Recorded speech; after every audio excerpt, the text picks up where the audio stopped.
जिस प्रदोष व्रत का हम वर्णन करते हैं, जिस प्रदोष के दिन का आपको बधाई कल हमने दी थी कि प्रदोष की आपको बधाई हो, प्रदोष शाम का जो समय होता है, प्रदोष काल जो होता है, उसका वर्णन जब हम करते हैं, ये प्रदोष की पूजन का विधान किसने बनाया, ये प्रदोष की पूजन का नियम किसने बनाया, ये प्रदोष की संध्या काल का, प्रदोष के समय का पूजन का विधान कौन बनाया, ये प्रदोष के समय पर एक बेलपत्र चढ़ाने का विधान किसने बनाया, प्रदोष के समय पर एक समीपत्र चढ़ने का विधान किसने बनाया, प्रदोष के समय पर अगर मान लो कोई भिखारी से भिखारी व्यक्ति भी है जो ठेला चला रहा है, उसके पास में खाने के लिए कुछ नहीं है, फटे कपड़े पहन रहा है, उसकी जिंदगी में कुछ भी नहीं बचा और कर्जे में लदालूम हो गया, एक चावल का दाना अगर वो प्रदोष के दिन, प्रदोष काल में शाम के समय पर शंकर के शिवलिंग पर चढ़ा देता है तो 3 या 4 प्रदोष में उसका कर्जा चूकना प्रारंभ हो जाता है। प्रदोष का विधान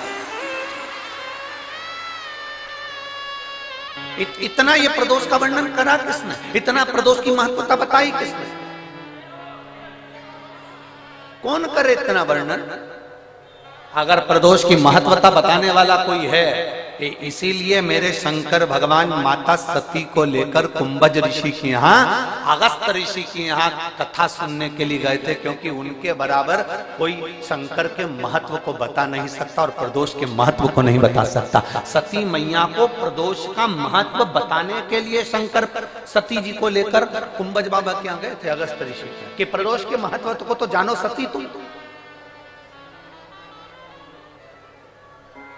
तुम प्रदोष के महत्व को तो सती जानो, तुम प्रदोष के महत्व को तो सती पहचानो कि प्रदोष का महत्व क्या होता है, प्रदोष काल का महत्व क्या होता है, प्रदोष के समय का महत्व क्या होता है।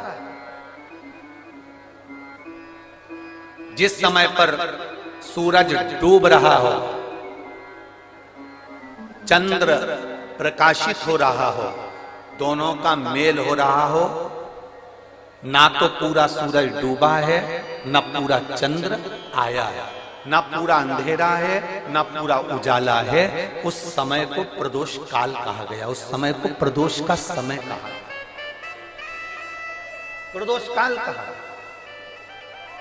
अब कई लोग हमसे कहते हैं गुरुजी आप हमको प्रदोष का समय बताया करो कि प्रदोष काल किसको कहते हैं, प्रदोष का समय किसको कहते हैं।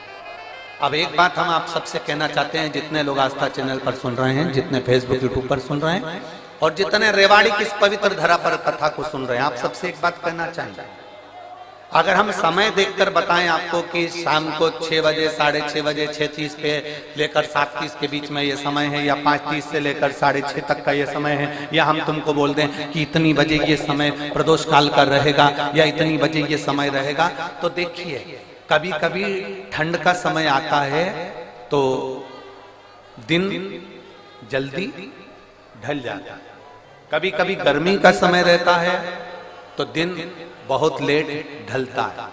इसलिए समय की गणना से मत चलो, आप तो ये अंदाजा लगाकर रखो कि दिन ढल रहा हो, अंधेरा होना शुरू हो रहा, सूरज डूब रहा हो, चंद्र प्रकाशित हो रहा हो, अंधेरा अपना काम कर रहा है, सूरज ढलता जा रहा है, दिन कम होते चले जा रहा है और अंधेरा थोड़ा बढ़ते चले जा रहा है, इन दोनों का जो मिलन का समय हो, अब वो कितनी भी बजे, आप तो बस उसके मिलन का समय निकाल लो, वही समय प्रदोष काल कहलाता है, वही समय प्रदोष।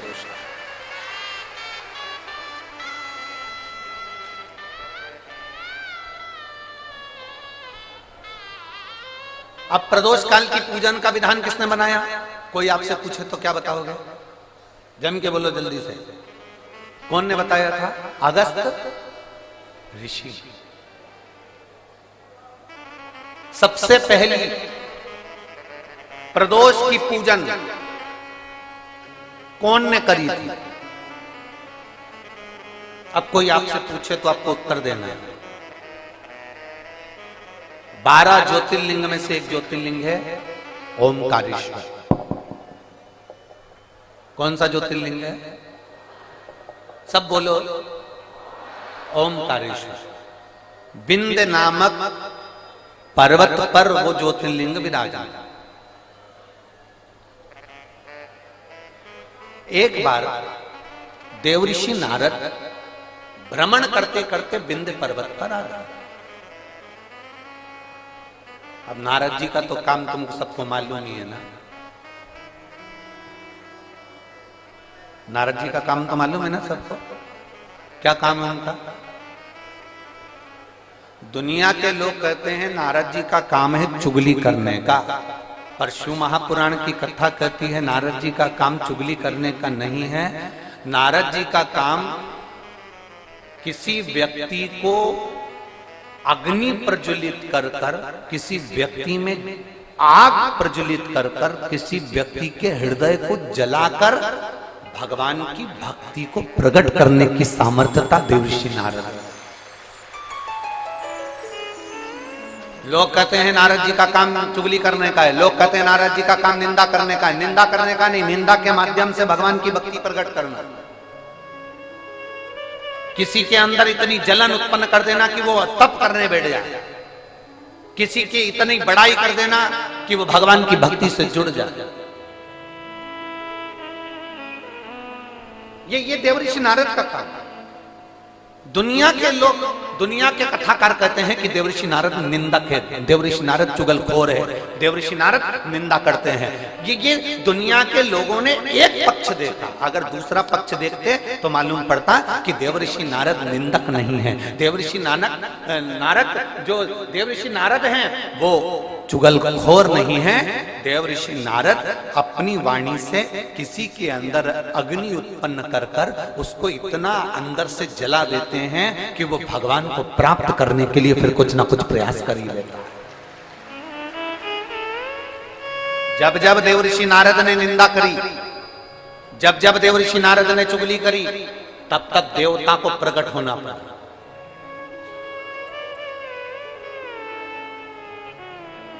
गए थे माता लक्ष्मी के पास में। देवर्षि नारद ने माता लक्ष्मी जी से कह दिया था, मैया बहुत भूख लग रही है, कुछ खाने का है क्या? बहुत तेज भूख लगी है, कुछ खाने का है आपके पास में? मैया ने अंदर से जाकर मोतीचूर का लड्डू ला कर दे दिया। नारद जी ने जो मोतीचूर का लड्डू खाया तो नारद जी ने कह दिया, मैया लड्डू तो अनसुईया जी के घर के थे, क्या जोरदार लड्डू बनाती है मैया, तुझे तो लड्डू बनाना भी नहीं आता लक्ष्मी मैया। अब तो लक्ष्मी जी को क्रोध आ गया। इतनी देर में नारद जी पहुंच गए पार्वती जी के यहाँ। पार्वती जी के यहाँ पहुंचते से कहा, मैया भूख लग रही है, भूख बहुत तेज है।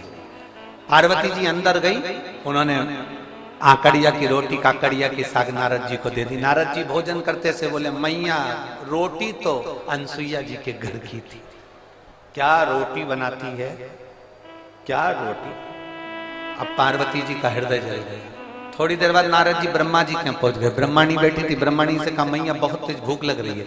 ब्रह्माणी अंदर गई, खीर बनाकर ला कर दे दी। नारद जी बोले, मैया खीर तो अनसुईया जी के घर की थी, क्या जोरदार खीर थी। अब तो तीनों देवियां इकट्ठी हो गई। मोहल्ले की 3 माताएं अगर एक जगह पर मिल जाए तो समझ लेना कि किसी ना किसी की बुराई चालू है, किसी ना किसी की निंदा चालू है। अगर ये तीनों एक जगह पर मिल गई है ना तो जरूर किसी ना किसी की निंदा चल रही है, किसी ना किसी की बुराई चल रही है, पक्का।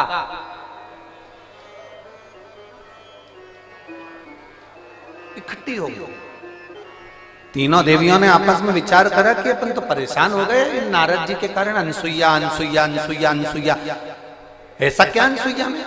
अपने अपने पतियों को परीक्षा लेने भेज दो।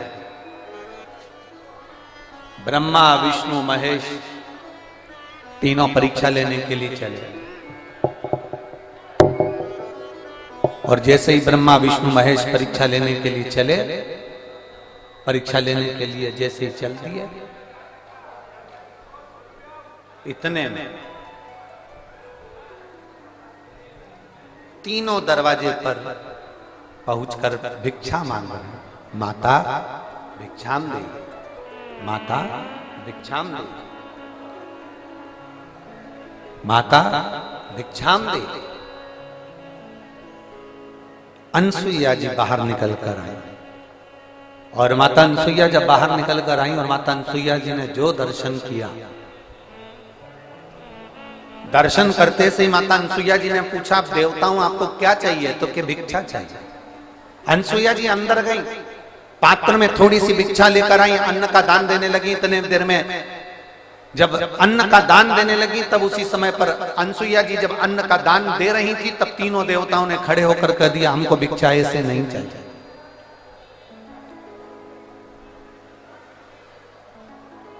हमको ऐसी भिक्षा नहीं चाहिए।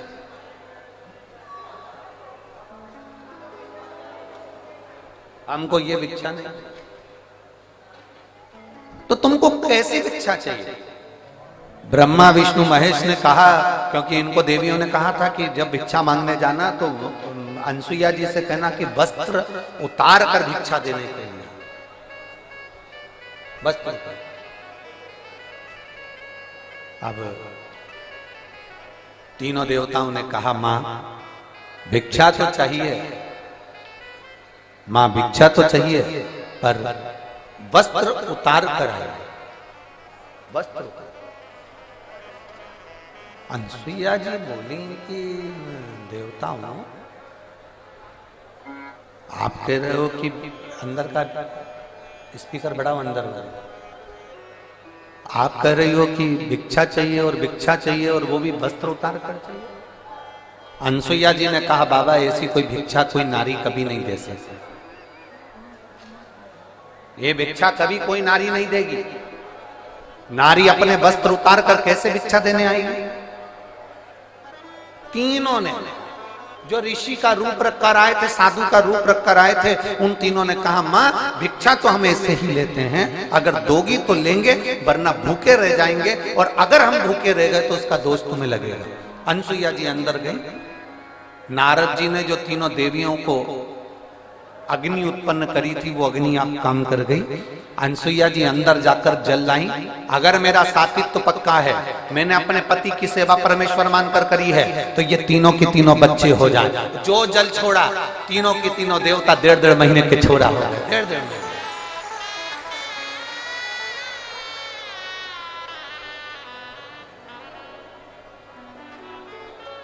अंत ऋषि तो थे। अनसुईया जी ने विश्वकर्मा जी का ध्यान कर कर चंदन का पलना बनवाया, रेशम की डोरी लगवाई, तीनों देवताओं को उसमें विराजमान कर दिया। तीनों देवताओं को उसमें विराजमान कर दिया।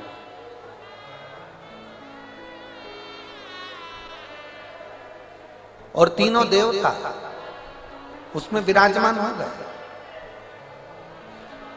चंदन के पलने में रेशम की डोरी डालकर माता अनसुईया तीनों को झुला रही थी। इतने में अंतरी ऋषि का आगमन हो गया।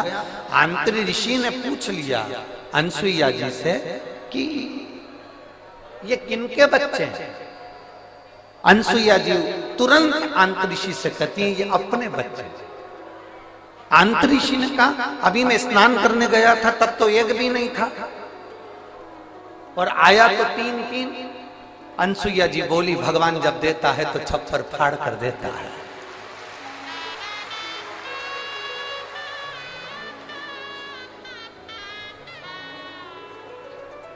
और माता अनसुईया ने डाल दिया पालना, बन कर के झूल रहे 3 देव।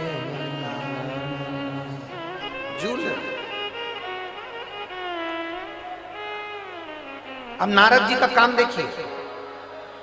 दुनिया के लोग कहते हैं नारद निंदा करते हैं, दुनिया के लोग कहते हैं नारद चुगली करते हैं। अगर नारद नहीं होते तो चंद्र प्रकट नहीं होते, अगर नारद नहीं होते तो दुर्वासा प्रकट नहीं होते, अगर नारद नहीं होते तो दत्तात्रेय भगवान प्रकट नहीं होते, अगर नारद नहीं होते।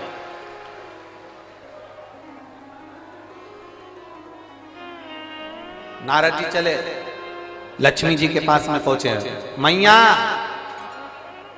आज बड़ी बेचैन दिख रही हो। लक्ष्मी जी बोली, क्या बताएं, हुआ क्या? अपने पति को भेजा था अनसुईया जी की परीक्षा लेने के लिए, पर पते नहीं है उनके। आज बहुत दिन हो गए, दिखे नहीं मेरे। नारद जी बोले वो तो पलने में झूल रहे हैं। लक्ष्मी जी बोली फालतू की बात मत कर, मेरा इतना बड़ा पति कोई पलने में झूलेगा, चल जा से जा। नारद जी वहां से चले तो पार्वती जी के यहाँ पहुंच गए। पार्वती जी बहुत डिप्रेशन में थी, बहुत टेंशन था माता पार्वती जी। भगवान देवऋषि नारद ने पूछा, माँ आप बहुत चिंता में दिख रही हो। नारद जी बोले तो पार्वती जी बोली बहुत चिंता है, मेरी सहेलियों के कहने पर मैंने मेरे पति को परीक्षा लेने भेजा था, तो अभी तक पते नहीं है, और मेरे पति को तो कोई पकड़ भी नहीं सकता, कोई उनका किडनैप भी नहीं कर सकता, क्योंकि उनके गले में बब्बा पड़ा है। किसके बाप में दम है कि मेरे पति को पकड़ ले? दम चाहिए। मैया पल्ले में झूल रहे हैं। सरस्वती मैया से भी कह दिया पल्ले में झूल रहे हैं। तीनों देवियों ने नारद जी के चरण पकड़ लिए। नारद रुक जा, तो ये बता कि हम हमारे पति को कैसे लेकर आए? नारद जी ने कहा जैसे तुम्हारे पति मांगने गए थे वैसे तुम भी चली जाओ। तीनों ने ब्राह्मण की पत्नी का रूप लिया। दरवाजे पर अनसुईया जी के पहुंच गई। अनसुईया जी के दरवाजे पर जाकर तीनों देवियों ने आवाज लगाई, माता भिक्षाम दे, माता भिक्षाम दे, माता भिक्षाम दे, माता भिक्षाम दे। बार बार आवाज लगाई जा रही, बार बार आवाज लगाई जा रही है, माता भिक्षाम दे, माता भिक्षाम दे, माता भिक्षाम दे।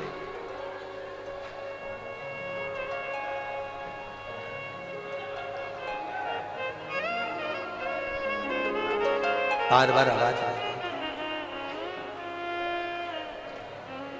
और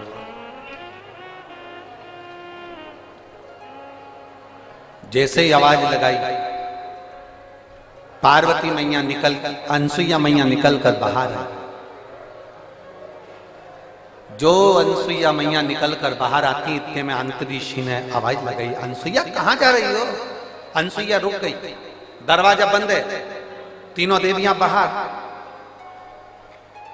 लक्ष्मी ने पार्वती से कहा, पार्वती जरा देखो तो अंदर अपने पति हैं भी कि नहीं है?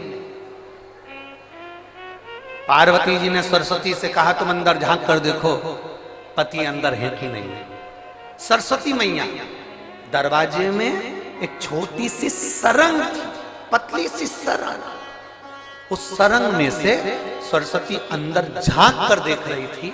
इतने में पीछे से देवऋषि नारद जी आकर बोले, मैया तुम दूसरे के घर में झांकी हो ना, आज से पृथ्वी पर जितनी माता है ना इनकी भी आदत बदल जाएगी। ये जब भी कपड़ा सुखाने ऊपर जाएगी तो पड़ोसी की छत जरूर ढाक के आएगी।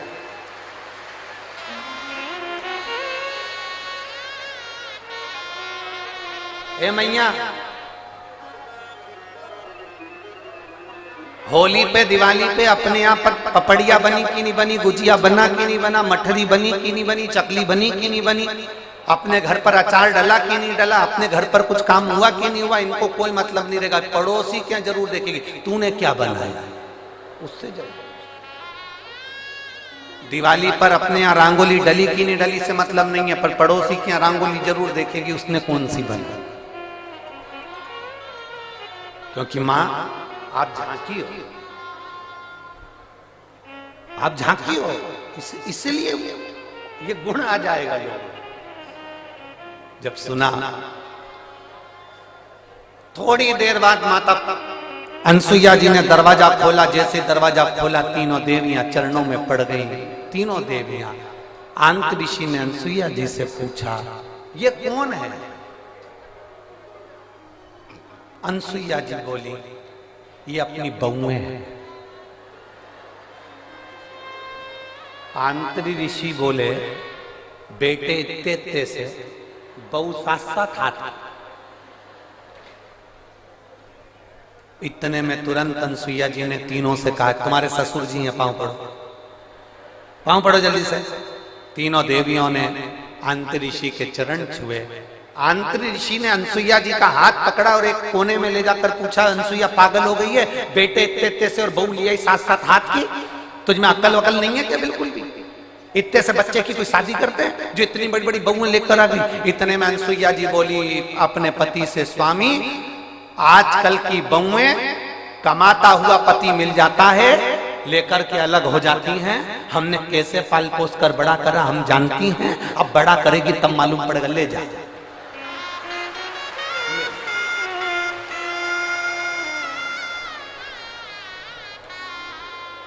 अब तीनों देवियां तीनों देवताओं को देखकर टेंशन में आ गई है। लक्ष्मी जी बोली मेरा कौन सा है, और पार्वती जी बोली मेरा कौन सा है, सरस्वती जी की मेरा कौन सा है। तीनों एक एक बच्चे को उठाती हैं, घुमा घुमा के देखती हैं।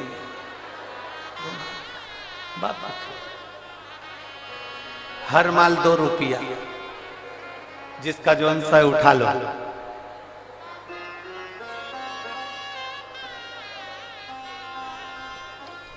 अब उठाएं किसको? लक्ष्मी जी सबसे पहले बोली कि देखो सबसे पहले मैं विद्वान भी हूं और चतुर भी हूं, और मैं अपने पति को छांट सकता हूं। जो ज्यादा विद्वान होता है, जो ज्यादा चतुर होता है, सब्जी के ठेले पे वही सड़ी हुई भिंडी लेके आता है।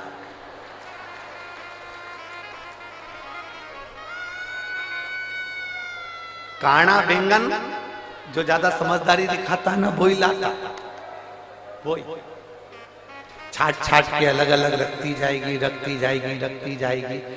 सब्जी वाला इससे ज्यादा चतुर होता है, उसने कर रख ले तू अलग, छाट छाट के रख। इसने जैसी अलग छाट के रखा, थैली में भरा, भरने के बाद थैली इधर बाजू में रख दी, और जो सड़ा हुआ था उसकी थैली उसके हाथ में टिका दी।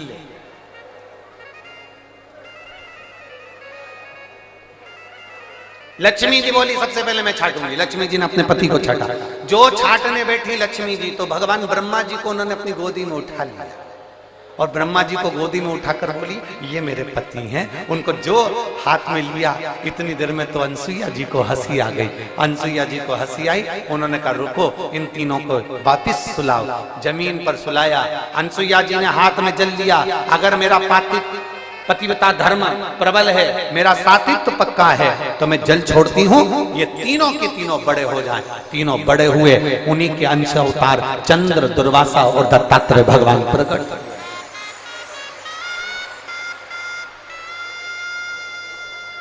उन्हीं के अंश। और महाराज,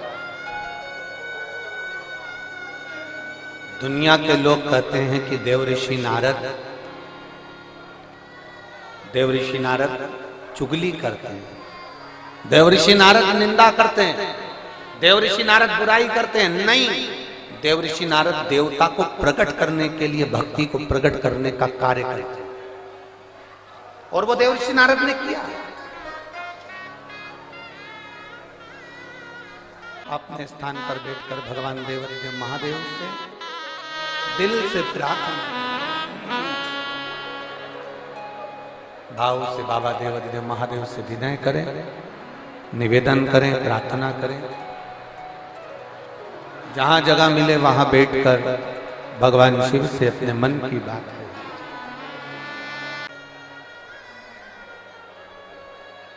दिल से सब प्रार्थना करें, भाव से बैठकर। जिनको श्री शिवाय नमस्तुभ्यम आता है वो उच्च स्वर में यहाँ तक आपकी आवाज पहुंचे, इस भाव से बोले।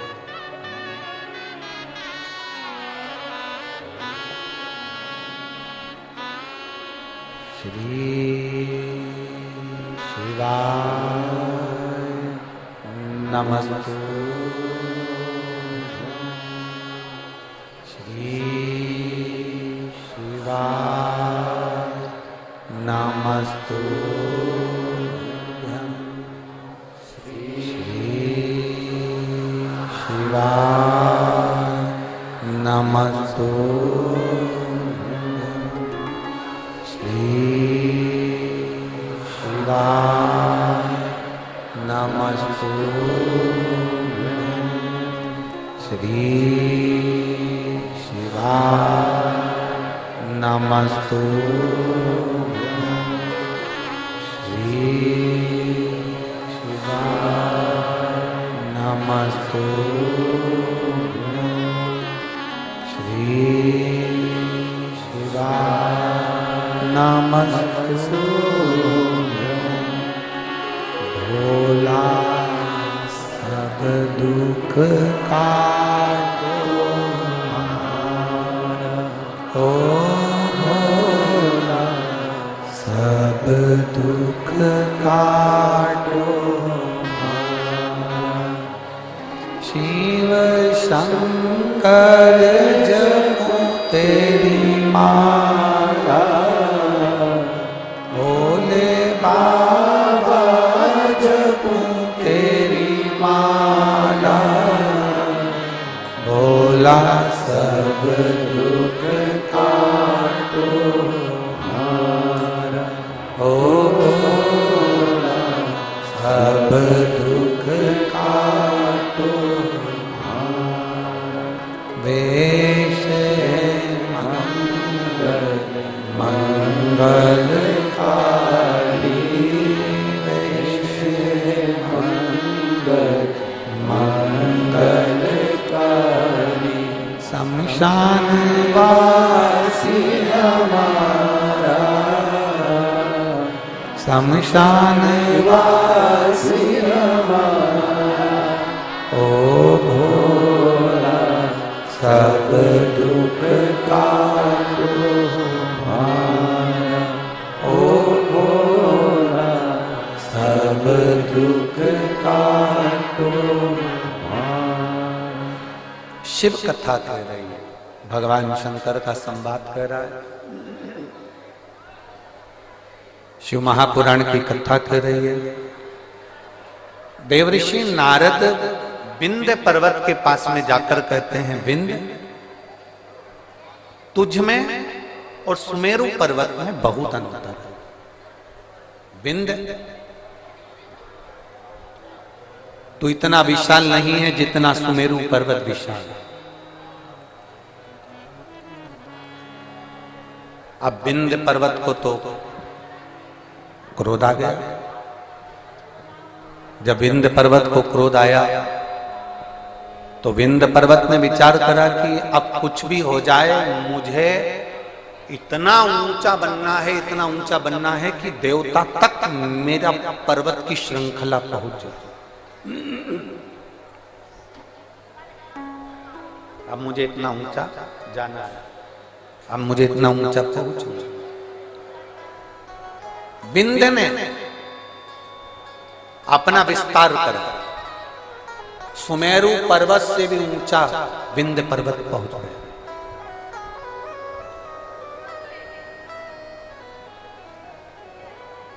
सूर्य के अश्व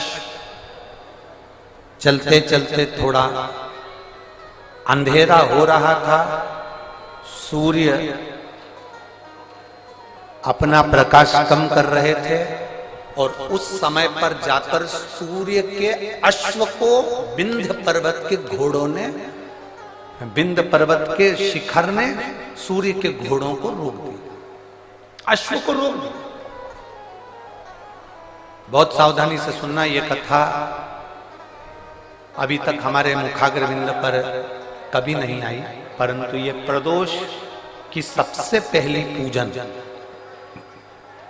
प्रदोष काल में सबसे पहली पूजन प्रदोष की कौन ने करी थी और कब करी गई थी, वो कथा चल रही।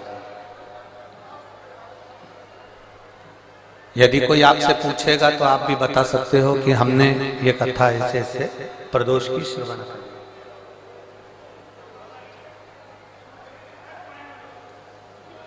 एक सुख का अनुभव कराती है प्रदोष की पूजा। एक पत्र है, देखिए।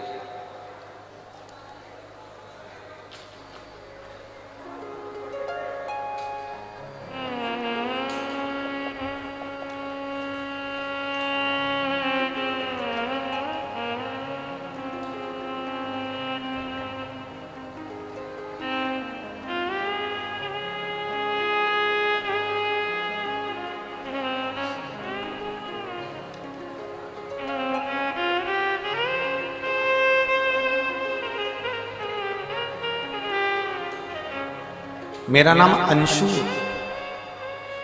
मैं अंशु हूं।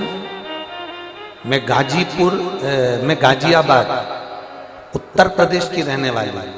कहीं बैठी हो तो हाथ हिला सकती हूं। मेरा नाम अंशु है, आशु है। मैं गाजियाबाद उत्तर प्रदेश की रहने वाली हूं। कहीं बैठी हो तो हाथ हिला सकती हूं। उत्तर प्रदेश गाजियाबाद से आई हूं।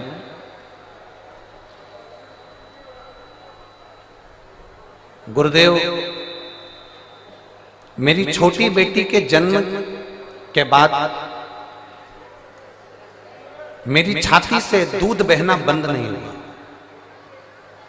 जब मेरी छोटी बेटी का जन्म हुआ, जन्म होने के बाद से मेरी छाती से दूध बहता रहा। ऐसा कोई डॉक्टर नहीं जिसका हमने इलाज नहीं करवाया, पर वो दूध बहना बंद नहीं हो रहा था, लगातार दूध बहता ही जा रहा था। अब 1 महीना, 2 महीना, 4 महीना, 6 महीना, 8 महीना, 10 महीना इंतजार करा, पर दूध बहना बंद ही नहीं हुआ। तब हमने दिल्ली के एम्स हॉस्पिटल में जांच कराई और जांच में मालूम पड़ा कि मेरी छाती में कैंसर हो गया और मुझे कैंसर बता दिया गया और सर में ब्रेन ट्यूमर बता दिया गया। अब डॉक्टर ने कहा कि कैंसर तो तुमको हो गया है और ब्रेन ट्यूमर भी है, पर इसका ऑपरेशन बहुत जरूरी है। 16 मार्च 2024 ऑपरेशन की तारीख दी गई। आज कौन सी मार्च चल रही है? जम के बोलिए। 23 मार्च 2024। 16 मार्च 2024 ऑपरेशन की तारीख दी गई और जैसे ही हमको 1 महीने बाद की जो तारीख दी गई, हम जब फरवरी में उनको दिखाए तो उन्होंने हमको 16 मार्च 2024 की तारीख दी और 1 महीना हमको दिया गया कि ये ब्रेन ट्यूमर का और कैंसर का ऑपरेशन सर्जरी आपको कराना। हम दिल्ली के एम्स हॉस्पिटल से वापिस आ गए, घर गए। घर पर जाकर हमारे परिवार वालों ने कहा अपन हॉस्पिटल में तो दिखा कर आ गए, अब एक काम करते हैं कि अपन सब लोग मिलकर सीहोर चलते हैं और कुबरेश्वर बाबा की वहां कंकर शंकर की पूजन करेंगे, वहां से अपन मांगकर रुद्राक्ष ले आएंगे। गुरुदेव, उस समय पर रुद्राक्ष मिल रहा था। केवल रुद्राक्ष वितरण बंद होने में 2 दिन रह गए थे, तभी हम सीहोर पहुंच गए और वहां से हमने कंकर शंकर की पूजन कर कर वहां से रुद्राक्ष ले लिया। रुद्राक्ष लेकर हम घर आ गए। 20 दिन लगातार उस रुद्राक्ष को पानी में गलाया, शिवजी को चढ़ाया और उस पानी को पीना प्रारंभ करा। एक बेलपत्री शंकर जी को चढ़ी हुई खाना प्रारंभ किया। शंकर जी के मंदिर में झाड़ू पोछा लगाना प्रारंभ किया।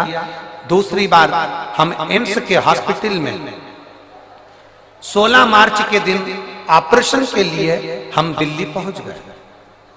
हम दिल्ली जब 16 मार्च के दिन ऑपरेशन के लिए गए, हमारी वापिस जांचें प्रारंभ हुई और जांच प्रारंभ होते से हमने बाबा से बस प्रार्थना करी थी, बाबा अगर मेरी रिपोर्ट नील आ जाएगी ना, मेरा ऑपरेशन नहीं होगा ना, तो जहां भी तेरी कथा होगी मैं वहां पहुंच जाऊंगी।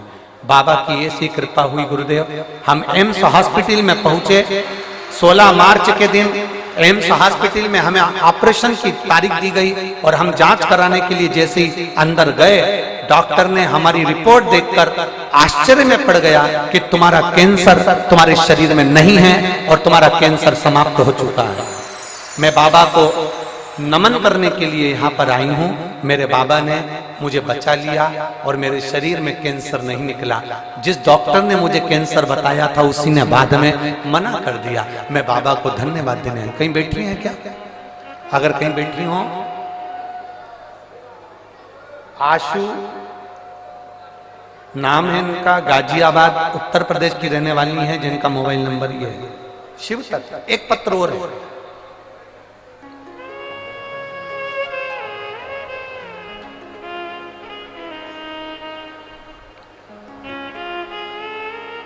प्रियंका, जिला बिजनौर, ग्राम झीरन के रहने वाली हूँ। प्रियंका जी कहीं बैठी हो तो हाथ हिला सकती है। प्रियंका, मेरा नाम प्रियंका है, मैं जिला बिजनौर ग्राम जीरन की रहने वाली हूँ। कहीं बैठी हो तो हाथ हिलाइए। आप ही हैं? श्री शिवाय नमस्ते। मेरा पुत्र यथार्थ, जिसकी उम्र 7.5 वर्ष का है, आया हुआ है क्या बेटा? आया?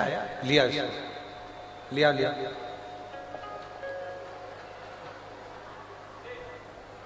मेरा पुत्र यथार्थ 7.5 वर्ष का है। 6 मार्च 2023 को अचानक स्कूल में इसको उल्टी होने लगी, और स्कूल में जब उल्टी होने लगी तो हमने नजदीक के हॉस्पिटल में भर्ती कराया। जांच में पता लगा कि बच्चे की पित्त की थैली में पथरी है, और हम पेन क्रिया में सूजन है, जिसके कारण बच्चे को पेन क्रिया का अटैक हुआ है। यह देखते हुए हमने डॉक्टर को बच्चे को देहरादून हायर सेंटर के लिए रेफर कर दिया। जब देहरादून के हायर सेंटर में हम बच्चे को लेकर पहुंचे, 15 दिन इलाज करने के बाद छुट्टी करके घर भेज दिया। तब 7 दिन के बाद बच्चे को सीधे पांव में, सीधी टांग में बहुत भयंकर दर्द उठा। जब सीधी टांग में दर्द उठा, हम बच्चे को लेकर देहरादून उसी अस्पताल में पहुंचे। दोबारा जांच करने पर पता चला कि बच्चे को ब्लड कैंसर हो गया है।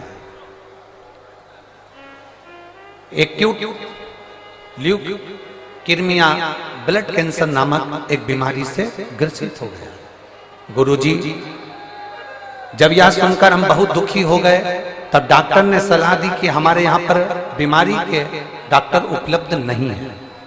इस बच्चे को जोक वाला कैंसर हुआ है, इस कैंसर की बीमारी के हमारे पास डॉक्टर नहीं है। आप देहरादून से इसको ले जा सकते हैं, आप बच्चे को आगे के इलाज के लिए दिल्ली ले जाओ। सर, गंगाराम अस्पताल के लिए हम बच्चे को दिल्ली लेकर आ गए। वहां पर हमने बोन मैरो टेस्ट कराया और बीमारी क्लियर हो गई कि इसको वो बीमारी है, और कैंसर की बीमारी के कारण बस ये बच्चा तकलीफ में आ गया। अब करें तो करें क्या? डॉक्टर ने कहा दवाई देकर देखते हैं, अगर ठीक हो जाए, थोड़ा बहुत अंतर आ जाए तो ठीक है, नहीं तो ये बीमारी, इसको जो कैंसर हुआ है, इसका इलाज सरल नहीं है। बच्चे की स्थिति में सुधार होना बहुत कठिन हो गया। जब बच्चे की स्थिति में सुधार नहीं आया, तब हमने पशुपतिनाथ का व्रत करना प्रारंभ करा, और पशुपतिनाथ का व्रत करते करते ही बच्चे को ना जाने कितनी समस्याएं सामने आकर खड़ी हो गई। कहीं उसका बीपी गड़बड़ हो रहा है, कहीं उसका दिमागी दौरा पड़ने लगा, शुगर का लेवल गड़बड़ हो गया, उसको डेंगू हो गया। पशुपति व्रत तो चल ही रहे थे गुरुजी, और उसके साथ में बच्चे को ये तकलीफें और बढ़ गई। अब करे तो करे क्या? इतने घबरा गए। हमने सोचा था कि बच्चे को पशुपति व्रत करेंगे तो थोड़ा सा रोग समाप्त होगा, पर इसको तो बीपी भी हो गया, दिमागी दौरा भी गड़बड़ हो गया, शुगर का लेवल भी गड़बड़ हो गया, डेंगू भी हो गया, और इसको बार बार हॉस्पिटल में भर्ती कराना पड़ रहा था। पर हिम्मत नहीं हारी गुरुदेव। आप कहते हो ना, बाबा कुछ ना कुछ अच्छा जरूर करेगा और बाबा जरूर सुनेगा। हमने फिर वापिस पशुपति व्रत करा, और व्रत करते करते हम सीहोर चले गए, और सीहोर जाकर कुबरेश्वर धाम का रुद्राक्ष लेकर आए, और वहां से कंकर शंकर की पूजन कर कर एक कंकर को उठा लाए। हम रुद्राक्ष गलाकर शंकर जी पर जल चढ़ा देते, बेलपत्री बच्चे को खिला देते।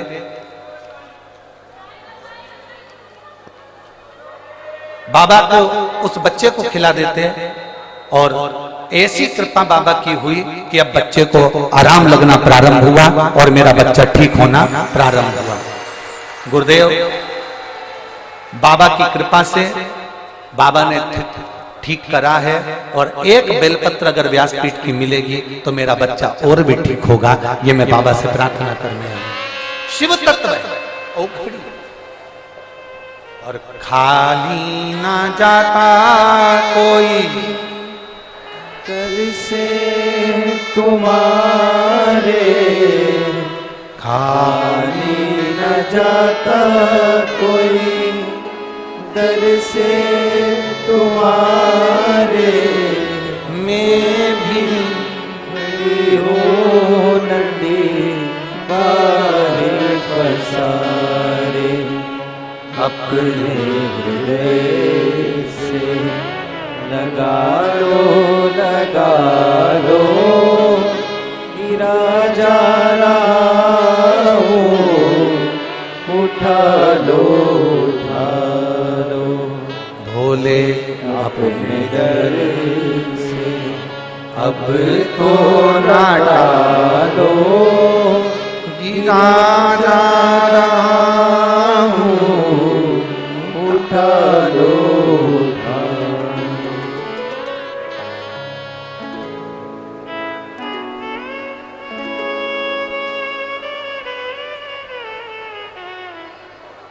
एक पत्र और बड़ा अच्छा है।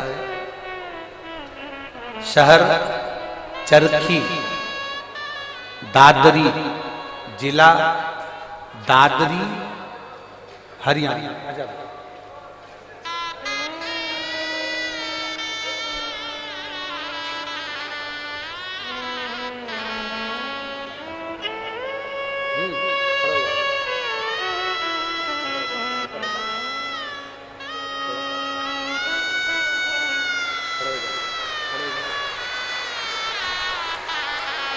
ठीक है, शंभो बोलो श्री शिवाय, श्री शिवाय नमस्ते।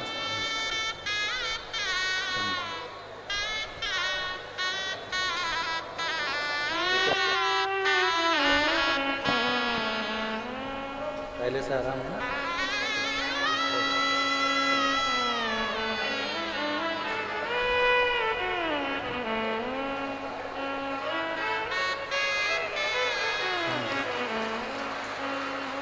शहर चरखी, दादरी, जिला दादरी, हरियाणा। नाम ओमपति।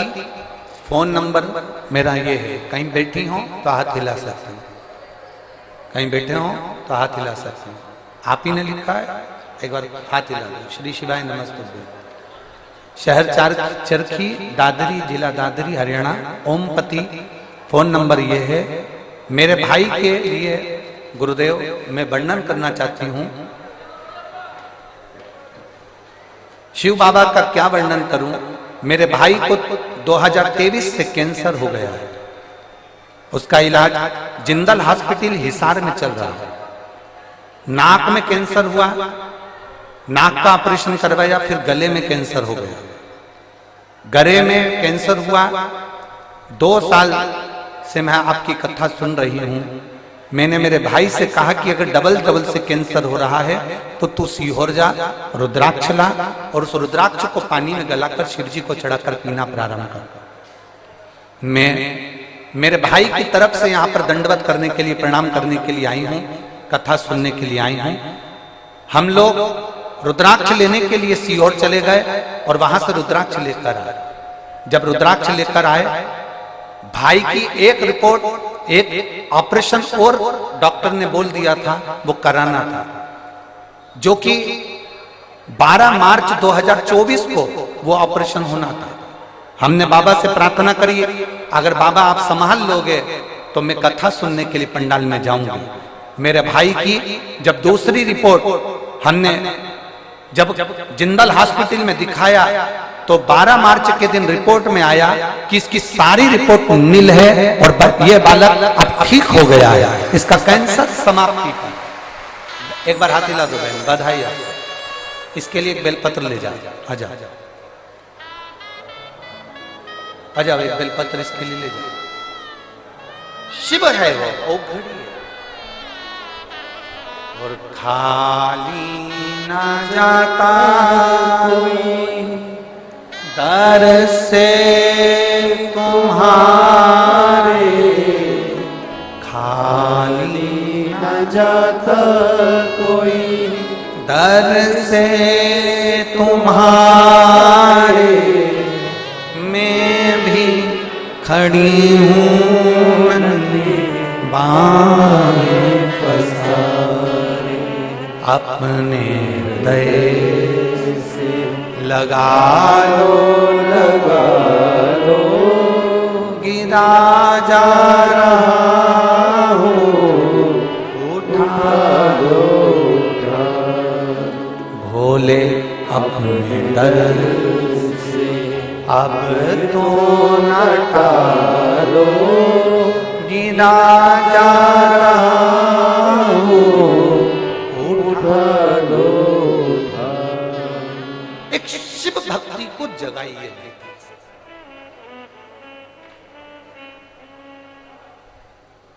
एक लोटा जल सारी समस्या का हल है। जिस दिन विश्वास से, भरोसे से, दृढ़ता से आप शंकर जी के मंदिर में एक लोटा जल चढ़ाने लगोगे, भरोसा रखकर जिस दिन बेलपत्र को खाने लगोगे,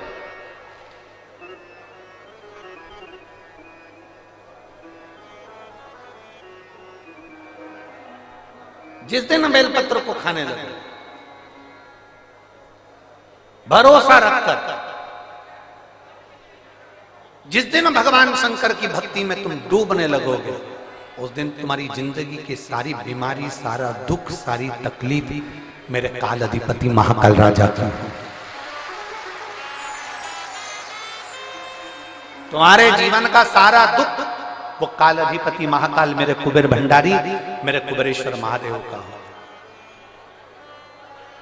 एक निवेदन हम जरूर करेंगे, कभी मौका लगे, कभी मौका लगे, इस पंडाल में बोलकर जाना बाबा से कि बाबा मुझे ऐसा धन देना कि एक बार मैं भी कुबेरेश्वर धाम सीहोर आ सकूं और तेरे धाम में आकर कथा सुन सकूं, कंकर शंकर की पूजन कर सकूं, वहां का रुद्राक्ष ले सकूं।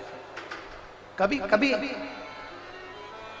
और जरूरी नहीं है कि वहां का रुद्राक्ष केवल बीमारी के लिए काम आता है ना, कभी जिंदगी में कुबेरेश्वर धाम जाना और रुद्राक्ष मांग कर लेकर आना।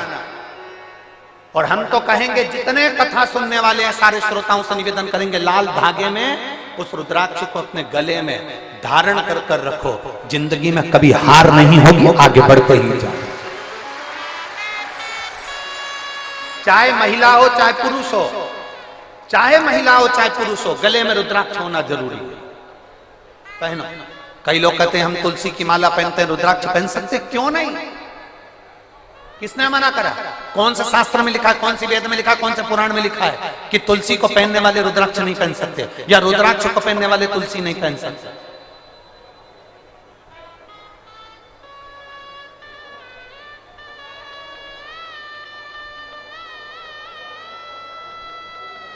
तुलसी यदि नरक से छुड़ाकर बैकुंठ भेज सकती है, तो रुद्राक्ष रोग से मुक्त कराकर तुम्हें अपने हॉस्पिटल से घर भेज सकता है।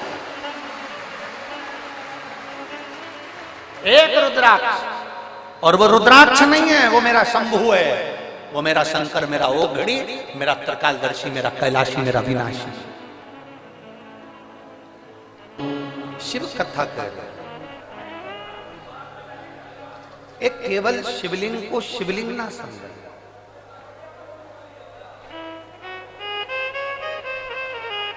अगर एक छोटा सा भी शिवलिंग आपके घर में विराजमान है तो समझ लें कि वो बड़ा सा बड़ा हॉस्पिटल तुम्हारे घर में विराजमान है। छोटा सा शिवलिंग नहीं है,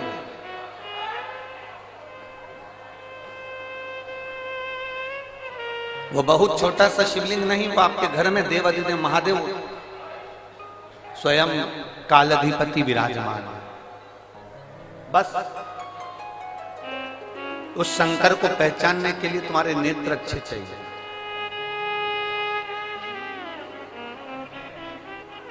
सब्जी बनाने से पहले, आलू बनाने से पहले आलू को धोते हो कि नहीं धोते हो? जम के बोलो जरा।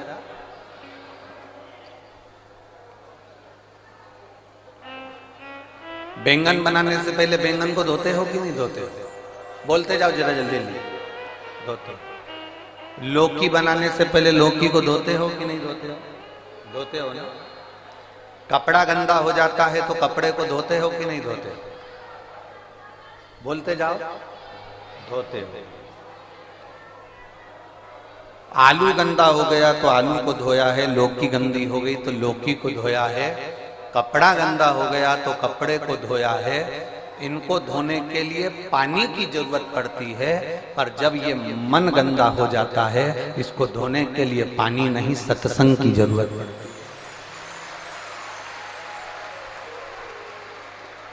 जब ये मन भटकने लगे, जब यह मन तुमको लगने लगे कि ये भटक रहा है, ये केंद्रित नहीं हो रहा, ये भगवान की विरल भक्ति की ओर जा नहीं रहा, तब इसको कहीं शिव पुराण की कथा में ले जाकर बिठा दो। तब इस मन को भगवान शंकर की कथा में ले जाकर बिठा दो और मन को भगवान शंकर की विरल भक्ति में डुबाने का प्रयास करो। फिर यह मन भटकेगा नहीं।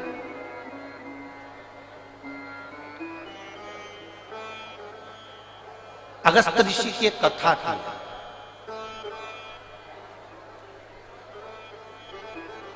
अगस्त ऋषि का एक संवाद आता है कि जिन अगस्त ऋषि को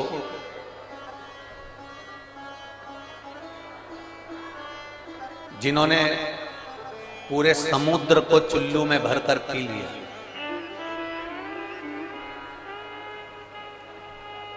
जिन अगस्त बाबा के दरवाजे पर भगवान शंकर माता सती को लेकर कथा सुनने के लिए जाते हैं। रामचरितमानस में अगस्त ऋषि का संवाद आता है, स्कंद पुराण में अगस्त ऋषि का संवाद आता है, शिव महापुराण में अगस्त ऋषि का संवाद आता है, विष्णु पुराण में अगस्त ऋषि का संवाद आता है। जिन अगस्त ऋषि को कुंभज ऋषि भी कहा गया, जिनके दरवाजे पर भगवान शंकर माता सती को ले जाकर कथा सुनवाने के लिए पहुंचते हैं, वो अगस्त ऋषि का जन्म कैसे हुआ?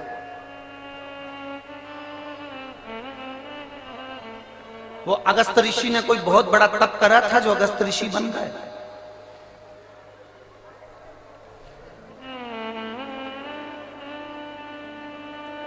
वो अगस्त ऋषि ने बहुत बड़ी तपस्या करी थी जो अगस्त ऋषि बन गए? अगस्त ऋषि का जन्म कैसे हुआ? जो भगवान शंकर को सती जी के साथ में बिठाकर कथा सुना रहे हैं, वो अगस्त ऋषि पृथ्वी पर पैदा कैसे हो गए? उनका जन्म कैसे हो गया?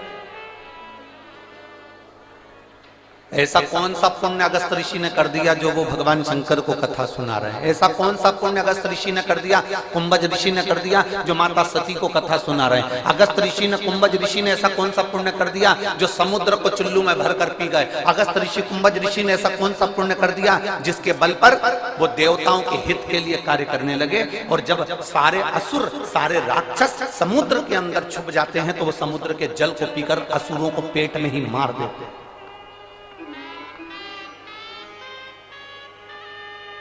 वो कुंभज बाबा, वो अगस्त ऋषि का जन्म कैसे हुआ? स्कंद पुराण कहते हैं प्रभास क्षेत्र में, स्कंद पुराण कहती है प्रभास क्षेत्र में एक भगवान शंकर का बड़ा सुंदर शिवालय है जिसका नाम वैश्वानरेश्वर है।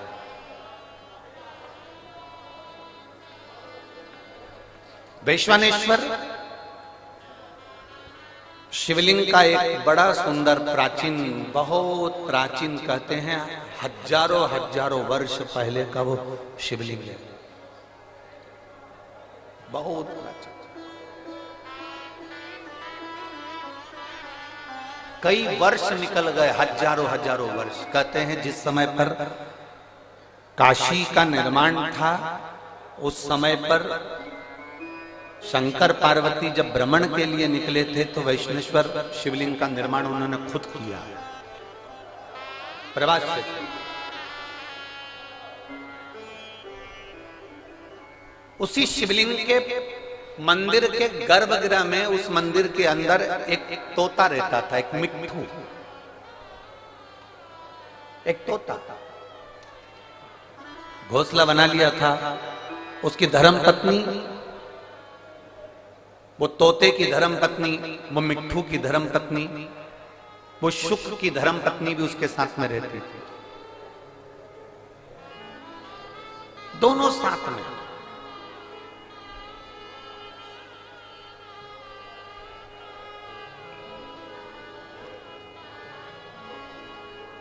रोज प्रतिदिन वो तोता, वो शुक्र, वो पक्षी उड़कर जाता, घास का एक तिनका उठाकर लाता और अपना घोंसला बनाता जाता। वो तोती, वो शुक्र की पत्नी, वो भी जाती, घास का एक तिनका उठाकर लाती और अपना घोंसला बनाती रहती।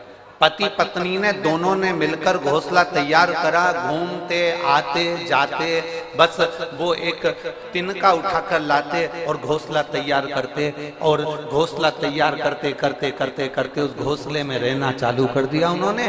मंदिर में एक घोंसला बना लिया, शंकर के शिवलिंग के उस मंदिर में उन्होंने घोंसला बनाया, और वो पक्षी, वो तोता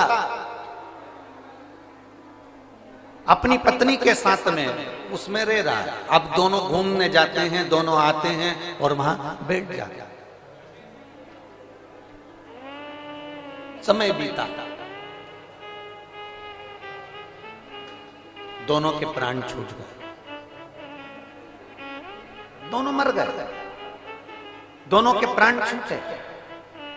और प्राण छूटने के बाद वो जब तोता तोती मरे, मरने के बाद यम की कैद में जब वो चढ़े, धर्मराज ने उनका निर्णय किया। धर्मराज से किसी ने कहा कि ये तोता तोती मरे हैं, ये पक्षी मरे हैं, ये पक्षी मरे हैं, तो इनका अगला जन्म किसका होगा। इतने में धर्मराज ने कहा कि इन्होंने अपनी पूरी जिंदगी अपना घोंसला बनाने में निकाल दी, अपना घर बनाने में निकाल दी, इसलिए इनको स्वर्ग नहीं मिलेगा, इनको अच्छा जन्म नहीं मिलेगा, इनको नरक फेंक दिया जाएगा। इतनी देर में वहीं से नंदी पर बैठकर मेरे देवाधिदेव महादेव निकल कर जा रहे थे, जो कालाधिपति थे।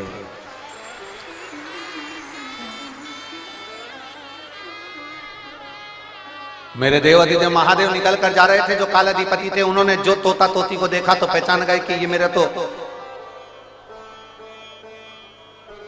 वैष्णवेश्वर, मेरे शिवलिंग के पास में इन्होंने घोंसला बनाया था, और ये मेरे शिवलिंग के आसपास में परिक्रमा करते थे। जब भी उड़कर आते थे, मेरे शंकर के मंदिर में चारों तरफ घूम के फिर अपने घोंसले में जाते थे।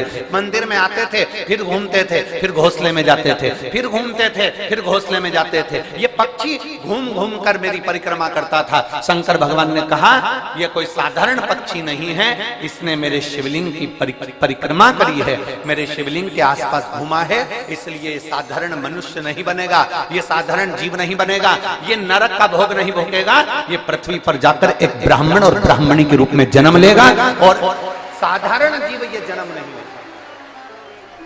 और महाराज, इसकी पत्नी का नाम लोपामुद्रा होगा, और ये जो पृथ्वी पर जन्म लेगा, ये साधारण मनुष्य नहीं होगा, इसका नाम अगस्त ऋषि होगा। अगस्त ऋषि।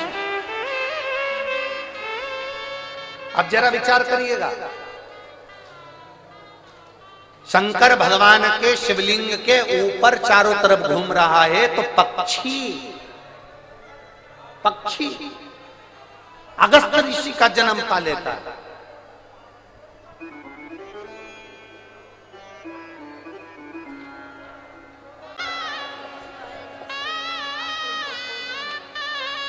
ये आपकी है, ये आपके भैया को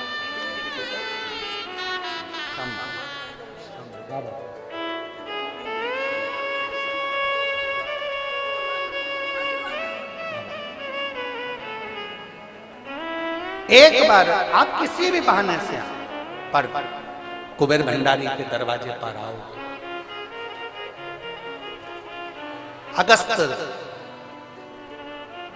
बाबा तो काशी में निवास कर रहे हैं, देवऋषि नारद ने लगा दिया, विंध्याचल पर्वत ने अपनी आकृति बढ़ाई, सुमेरु से ऊंचा होने के लिए सूर्य नारायण भगवान का रथ रुक गया। दिन ढल रहा था, अंधेरा हो रहा था, उसी समय पर सूर्य के रथ रुक गया। समझ में नहीं आ रहा सूर्य देवता को करूं क्या। वो प्रदोष काल था, वो प्रदोष का समय था, वो प्रदोष की घड़ी थी, वो प्रदोष का पल था, जिस समय पर सूर्य ढल रहा था और रात्रि हो रही थी। दोनों का मिलन होते समय अश्व रुक गए। विंध्य पर्वत ने सूर्य के अश्वों को रोक दिया, आगे नहीं बढ़ पा रहे थे। सूर्य करे क्या? तब सूर्य देवता ने एक बच्चे का रूप रख लिया।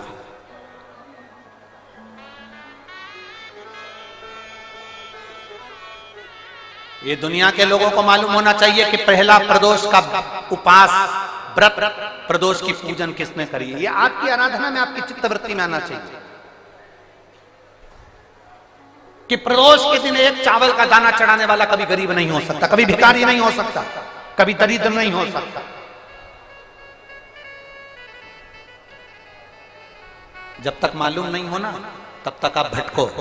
और जिस दिन तुम्हारा विश्वास शिव महापुराण पर हो जाए ना, जिस दिन तुम्हारा विश्वास शंकर जी की कथा पर हो जाए, और इतनी लाखों की संख्या में आप लोग आए हो, लाखों की संख्या में आप लोग आए हो, और करोड़ों की संख्या में लोग टीवी पर कथा सुन रहे हैं, करोड़ों की संख्या में, देश और विदेश में।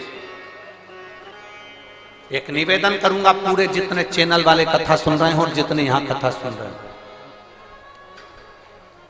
अगर शंकर की कथा पर विश्वास है ना, बाबा की कथा पर अगर भरोसा है, एक लोटा जल और एक बेलपत्री पर भरोसा है, प्रदोष काल में लगाए गए घी के दिए पर भरोसा है, बेलपत्री के वृक्ष के नीचे लगाए गए दिए पर भरोसा है, एक चावल के दाने पर अगर भरोसा है ना, तो ये विश्वास के साथ कहता हूं 6 महीना 8 महीना साल 2 साल में आपके पास में बाबा इतना भंडार भर देगा कि आप भी शिव महापुराण के यजमान बनोगे।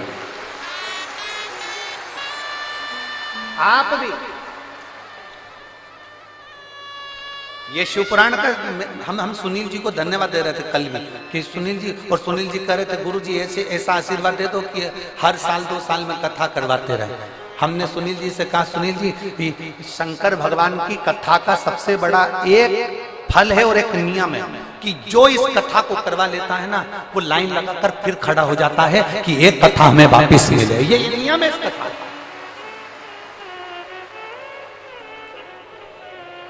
भटिंडा पंजाब में अमरजीत सिंह जी ने कथा करवाई, वो 2 बार खबर कर चुके कि वापस कथा दो हमारे पंजाब के लिए। अभी कथा कर आए सिरसा तारा बाबा की कुटिया में, वहां कांडा परिवार ने कथा करवाई, उन्होंने फिर आकर कह दिया कथा दीजिए। सुनील जी हम आपको भी कहते हैं, आप तो अभी बोल रहे हो कि कथा दीजिए, पर बाबा की कृपा, ये नियम है कथा का। जो एक बार जजमान बन जाता है मेरा बाबा, उसको इतना देना चालू करता है। और केवल जजमान से मतलब नहीं है, जो दिल से पंडाल में बैठकर दिल से सुन ले, 5 दिन की हो 7 दिन की हो, आसन लगाया वहीं पर सो रहा है, वहीं बैठ रहा है, वहीं खा रहा है। दुनिया के संत बाहर तप करते हैं, तुम यहाँ बैठकर शौचालय के लिए भी जाना है ना तो 50 बार विचार करते हो, जाऊंगी ना तो अंदर कैसे आऊंगी, वॉशरूम जाऊंगी तो कैसे आऊंगी। पानी ज्यादा नहीं पीते हो क्योंकि मेरे को वॉशरूम जाना पड़ेगा, ज्यादा खाते नहीं हो कि मुझे शौचालय के लिए जाना पड़ेगा। बार बार तुम अपनी इंद्रियों को कंट्रोल में रखते हो। जो एक संत, साधु, सन्यासी, तपस्वी, साधक, उपासक, कुंभ के मेले के जो संत पर्वतों पर बैठकर जो संत साधना करते हैं, वो साधना शिव महापुराण के पंडाल में बैठकर मेरी माता और मेरे भाई करते हैं। आप इतना भोजन नहीं करते कि आपको बार बार शौचालय के लिए जाना पड़े, आप इतना पानी नहीं पीते कि आपको बार बार वॉशरूम के लिए जाना पड़े। आप अपने शरीर को, अपनी इंद्रियों को केंद्रित कर कर रखते हो, क्योंकि जाऊंगी ना इतना बाहर निकल कर जाऊंगी तो वापिस आने में टाइम लगेगा, मैं कथा छूट जाएगी, जगह कोई ले जाएगा। अपनी इंद्रियों को कंट्रोल में कर रहा। इतना तो कोई साधु नहीं कर सकता, इतना तो कोई संत नहीं कर सकता, इतना तो कोई सन्यासी नहीं कर सकता। संत, साधु, सन्यासी, तपस्वी, कई वक्ता, कथाकार जिनसे एसी के रूम नहीं छूटते, जिनसे 4 व्हीलर गाड़ियां नहीं छूटती, वो भी इतना सन्यासी का जीवन नहीं जी सकते जितना आप जी रहे हो, जितना आप जी रहे हो।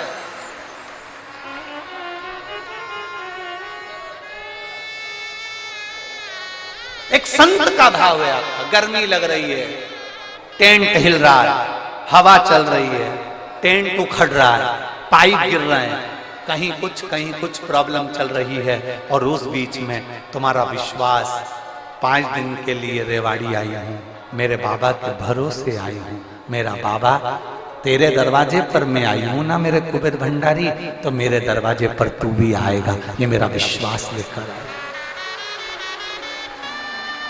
ये मेरा विश्वास। और हो भरोसा दृढ़ दृढ़।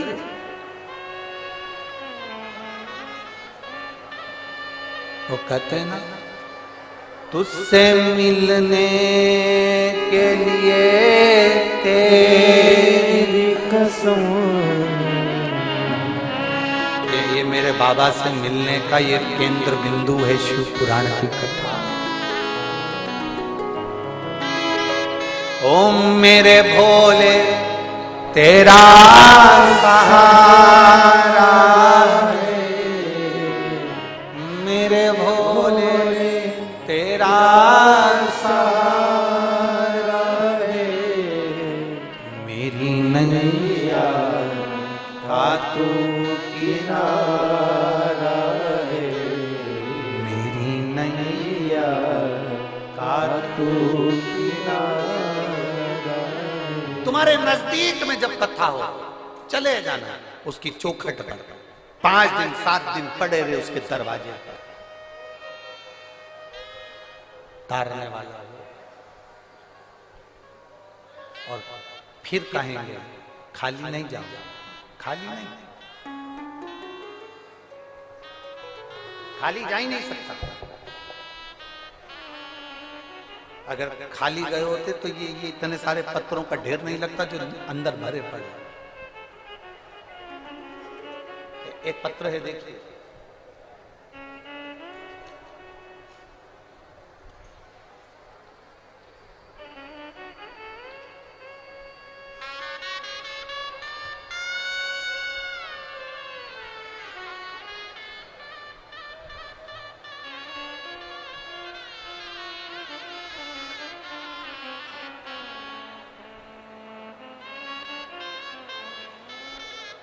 विष्णु कुमार मिसोदिया, मैं धोबी समाज से हूं, पत्नी पिंकी देवी, नीम का थाना, राजस्थान से आया। कहीं बैठे हो तो हाथ हिला सकते हैं, हाथ हिलाओ एक बार।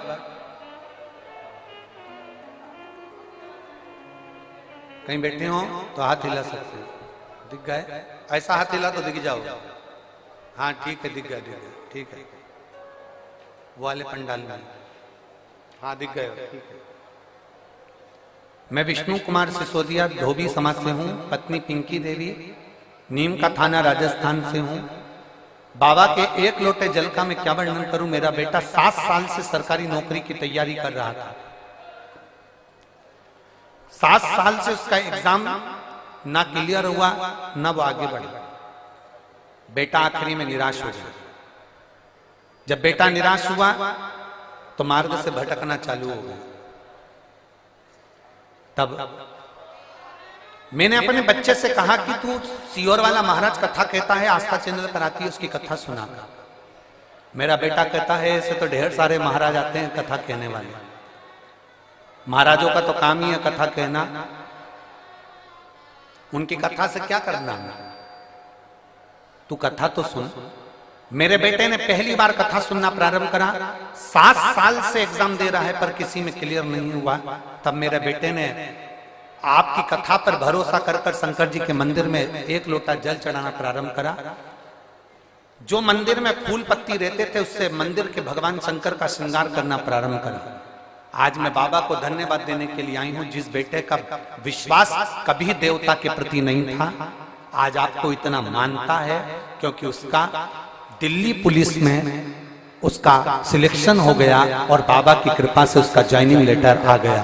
मैं बाबा को यहां धन्यवाद देने के लिए आए। बधाई बहन आपको, एक बार हाथ हिला दो ऐसा, श्री शिवाय नमस्ते। ठीक है बैठिए, बधाई। शिव तत्व है, लोग हिम्मत हारते हैं। शिव महापुराण की कथा कहती है हिम्मत हारने की जरूरत नहीं है। अगर भरोसा पक्का है भगवान देवाधिदेव महादेव पर, अगर तुम्हारा भरोसा प्रबल है तो हिम्मत नहीं है।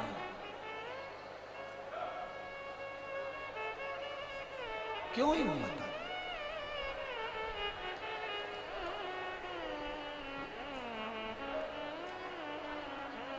शंभु शरणे माऊ घड़ी रे घड़ी दुख कारो, दया करी दर्शन आपो। शंभु शरण पड़ी मांगो घड़ी रे घड़ी दुख काटो, दया करीने दर्शन आपो। शिव तत्व की प्राप्ति हो। एक बार भगवान शंकर की अविरल भक्ति को धारण कर देते, ढोंग से दूर हो जाओ, प्रपंच से दूर हो जाओ, छल से दूर हो जाओ, बेईमानी से दूर हो जाओ, प्रपंच से दूर हो जाओ। दुनिया के लोग तुम्हें बहुत सारा आडंबर कर कर तुम्हें खींचने का प्रयास करेंगे, पर आज की पीढ़ी पढ़ी लिखी पीढ़ी है, आज की पीढ़ी विद्वत्ता की पीढ़ी है।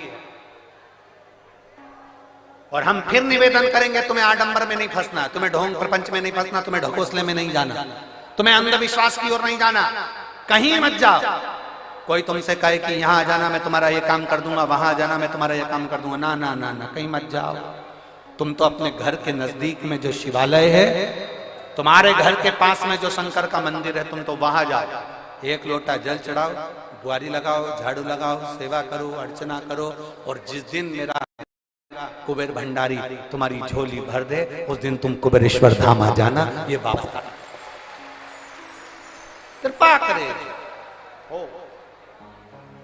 और इतना दे मेरा कुबेर भंडारी, तुम्हारे को इतना झोलियों में भर दे कि तुम भी अपने नगर में, अपने गांव में, अपने शहर में शिव महापुराण की कथा करने के लिए लालायित रहो। ये शिव अपने स्थान पर बैठकर भगवान देवाधिदेव महादेव से अपने दिल की बात बड़े भाव के साथ, आनंद के साथ में कहिए, दिल से प्रार्थना करिए बाबा से।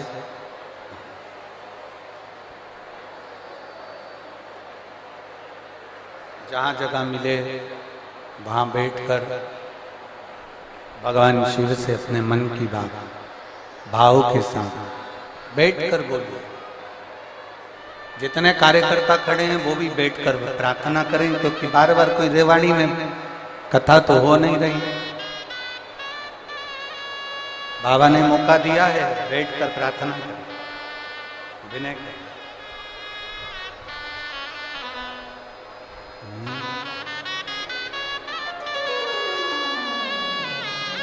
दिल से निवेदन करें, दिल से प्रार्थना, बाबा से दिल से, भाव से बाबा से प्रार्थना।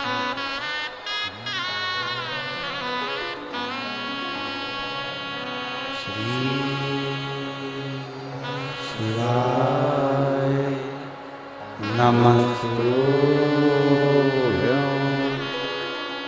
श्री शिवाय नमस्तुभ्यं।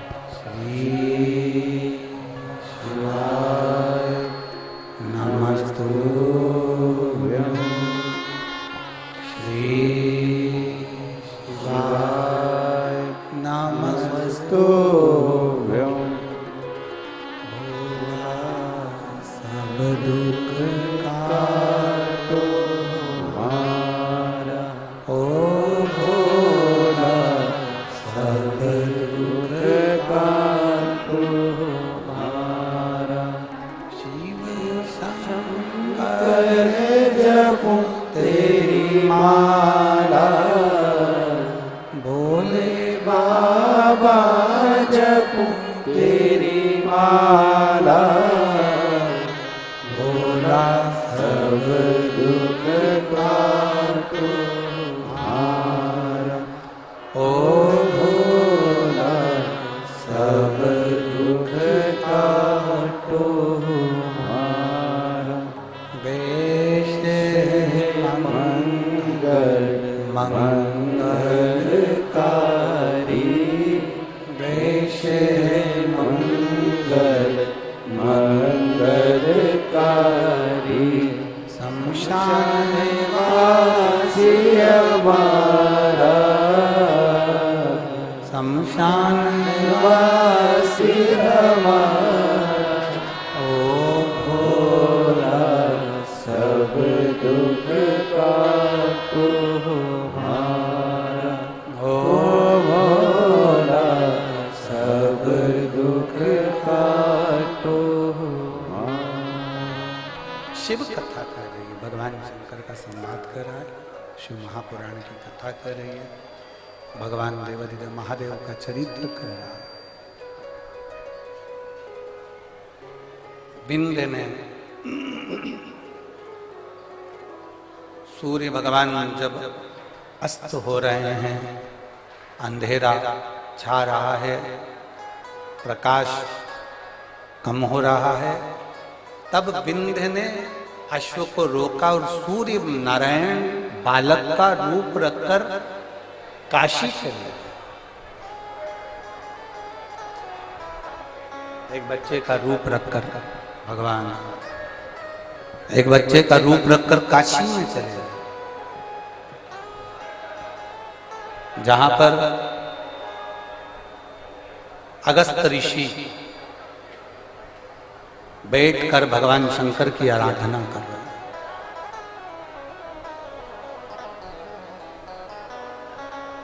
जिस जगह पर अगस्त ऋषि बैठकर भगवान शंकर की आराधना कर रहे हैं, अगस्त ऋषि ने भगवान शिव का शिवलिंग का निर्माण किया। भगवान शंकर के शिवलिंग का निर्माण अगस्त ऋषि करते हैं। वहीं पर पहुंच जाते हैं सूर्य नारायण भगवान, निवेदन करते हैं, प्रार्थना विनती, आप कृपा करिए। अगस्त बामा ने पूछा कि तुम कौन हो? भास्कर देव सूर्य नारायण बच्चे का रूप रखे हुए थे, तो वो अपने असली स्वरूप में प्रकट होकर कहते हैं, मैं सूर्य नारायण।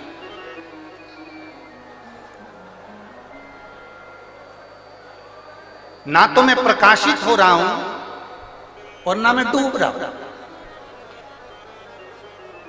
एक प्रदोष का समय, प्रदोष काल में मुझे अटका दिया उस विंध्य ने।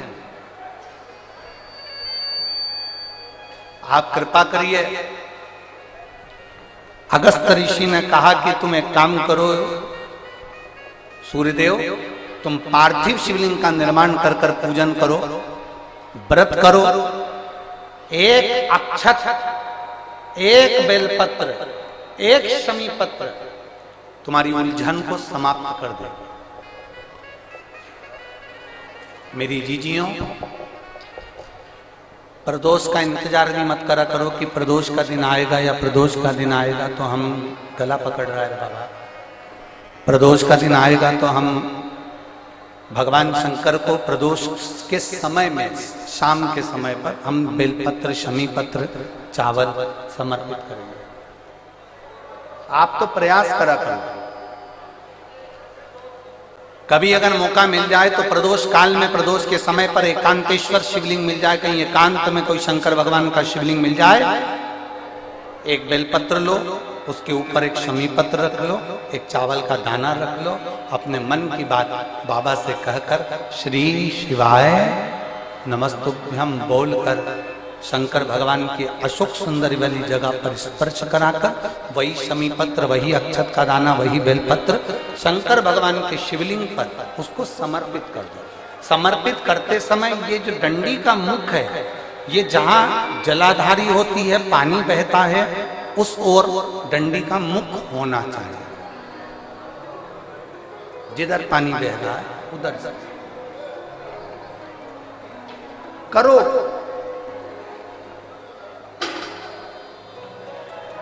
प्रदोष काल में करी गई आराधना,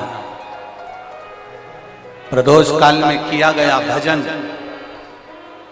केवल प्रदोष के दिन ही नहीं, प्रदोष काल में कभी भी शंकर को याद करो। वैसे तो शंकर भगवान को याद करने के लिए कोई समय निश्चित नहीं किया गया कि इस समय शिव जी को याद करना। मौत का और महाकाल का आने का समय कभी निश्चित नहीं होता।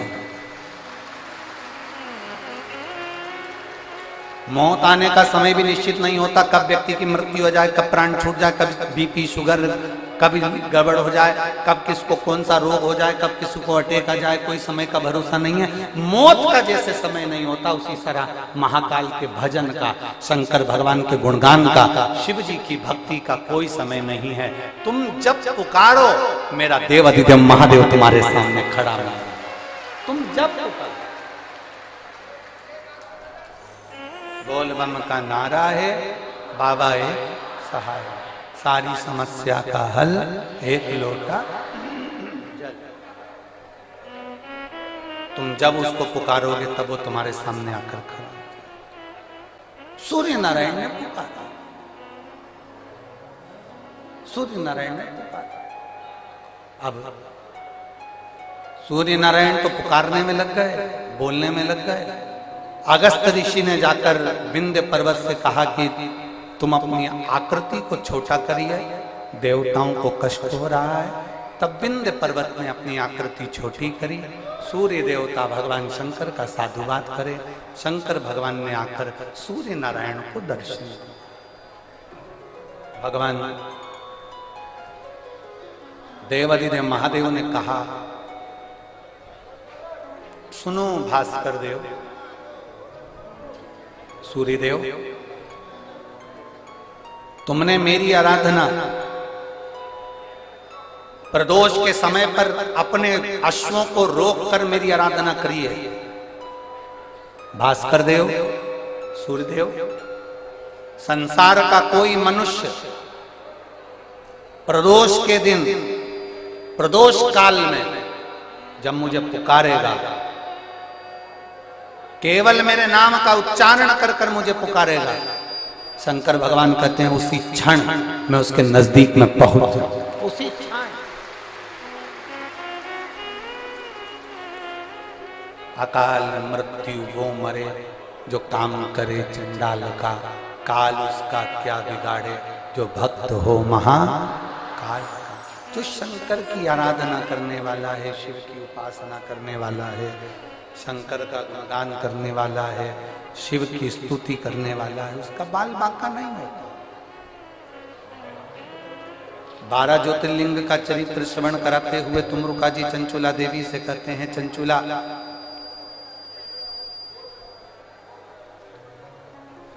प्रथम सोमनाथ जी का वर्णन करते हुए कहा, चंद्र को काया का रोग हो गया था, जिसको देवाधिदेव महादेव ने मुक्त किया। दूसरा वर्णन आता है मल्लिकार्जुन का, कार्तिकेय बाबा रुष्ट होकर चले जाते हैं। रुष्ट कार्तिकेय बाबा को मनाने के लिए शंकर पार्वती जी ने मनाया, तो भगवान षडानंद कार्तिकेय को मनाने के लिए पहुंचे तो मल्लिकार्जुन के रूप में पूजा। दूषण नाम के राक्षस का संहार कर कर भगवान शंकर महाकाल बनकर प्रकट कर। विंध्य नामक पर्वत के तप करने पर भगवान शंकर प्रकट होकर ओंकारेश्वर के रूप में विराजमान हो गए। नर नारायण के तप करने पर भगवान शंकर केदारेश्वर बनकर प्रकट हो जाते हैं।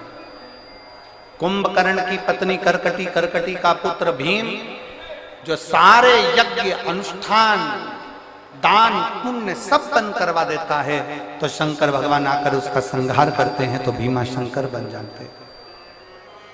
अगला वर्णन आया है काशी विश्वनाथ। मनु शत्रुपा ने तप कर कर भगवान शंकर को यहां पर विराजमान करा, विश्वनाथ के रूप में विराजित। फिर वर्णन आया है त्र्यंबकेश्वर, गौतम बाबा पर गौ हत्या का दोष लगता है, ब्रह्मा विष्णु महेश आकर एक लिंग के रूप में विराजमान होकर उनको दर्शन देते हैं और गौ हत्या के दोष से मुक्त करते हैं। अगला वर्णन आया है श्री वैद्यनाथ, रावण भगवान शंकर को लेकर जा रहा था, लघु शंका लगने पर संध्या वंदन करने के भाव से रुका, शिवलिंग नीचे रख दिया, उठा नहीं, वो वैद्यनाथ जी के रूप में विराजमान हो। अगला वर्णन है नागेश्वर, दारुक नाम के असुर का संहार कर कर भगवान नागेश्वर के रूप में विराजमान हुए। फिर वर्णन आया है रामेश्वरम, राम जी ने लंका पर चढ़ाई करने से पहले भगवान शंकर की आराधना करी, एक लोटा जल समर्पित करा, शिव जी रामेश्वर के रूप में विराजमान हुए। फिर वर्णन आया है श्री कृष्णेश्वर, सुधर्म नाम के ब्राह्मण की दो धर्म पत्नियां थी, एक सुदेहा एक घूष्मा। सुदेहा की यहां संतान नहीं हुई, घूष्मा की यहां औलाद थी। सुधर्म ने घूष्मा से कहा कि तुम्हारे गर्भ से अगर औलाद हो गई है तो ये औलाद तुम सुदेहा को दे दो, तुम्हें दूसरी औलाद हो जाए। सुदेहा को संतान दे दी, सुदेहा ने संतान को पाल पोस कर बड़ा करा, उसका विवाह कर दिया। उसका विवाह होने के बाद बहू आ गई, बहू को मालूम पड़ा कि मेरी असली सास तो घूष्मा है। सुदेहा को पूछना बंद कर दिया। सुदेहा को क्रोध आ गया, अपने बेटे के तलवार से टुकड़े कर कर कपड़े में बांध कर तालाब में फेंक दिया। घूष्मा ने 1 महीना हो गया था अपने बेटे को नहीं देखा, 1 हफ्ता हो गया बेटे को नहीं देखा, अपने बच्चे का दर्शन नहीं कर पाई।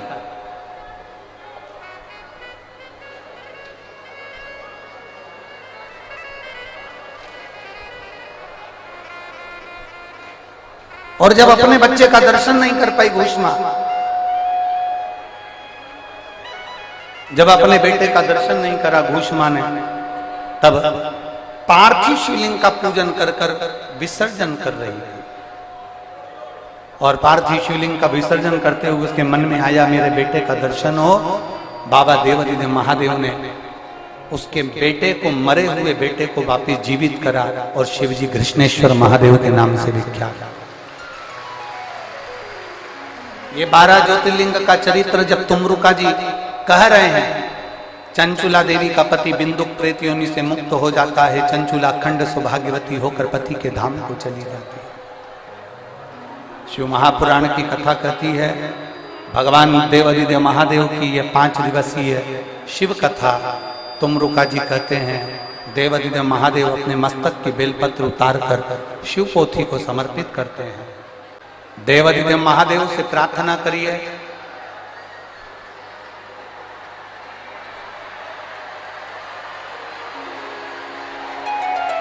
भगवान देवादिदेव महादेव से निवेदन करिए, प्रार्थना करिए कि भगवान शंकर आप सभी के मन के भाव को पूर्ण करें। ये पवित्र कथा रेवाड़ी की पवित्र भूमि पर हो रही थी, जो आज विराम की ओर जा रही है। लाखों की संख्या में आप लोग पहुंचे हैं रेवाड़ी की इस पवित्र भूमि पर।